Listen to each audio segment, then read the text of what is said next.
وَمِنْهُمْ مَنْ يَقُولُ ائْذَنْ لِي وَلَا تَفْتِنِّي، ان میں سے وہ بھی ہے جو کہتا ہے کہ حضور مجھے اجازت دے دیجئے اور مجھے فتنے میں نہ ڈالیے۔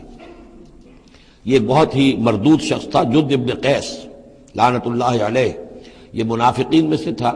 یہ آیا اور اس نے بڑا استہزاء کا انداز اختیار کیا حضور کے ساتھ، حضور مجھے تو آپ اجازت دے دیجئے۔ کیوں بھائی، کیا معاملہ ہے، کیا مجبوری ہے؟ حضور میں ذرا حسن پرست قسم کا انسان ہوں، اور وہ شام کی طرف آپ جا رہے ہیں، شامی عورتیں بہت خوبصورت ہوتی ہیں، تو میں تو اپنے اوپر قابو نہیں رکھ سکوں گا، میں فتنے میں مبتلا ہو جاؤں گا، تو آپ مجھے فتنے سے بچا لیں۔ وَمِنْهُمْ مَنْ يَقُولُ ائْذَنْ لِي وَلَا تَفْتِنِّي، اور ان میں سے وہ بھی ہے جو کہتا ہے کہ مجھے تو اجازت دے دیجئے، ایکسیپٹ کر دیجئے، اور مجھے فتنے میں نہ ڈالیے، میں آپ کے ساتھ جاؤں گا تو فتنے میں پڑ جاؤں گا۔ أَلَا فِي الْفِتْنَةِ سَقَطُوا، آگاہ ہو جاؤ، فتنے میں تو پڑ چکے، اور فتنہ کون سا ہوگا؟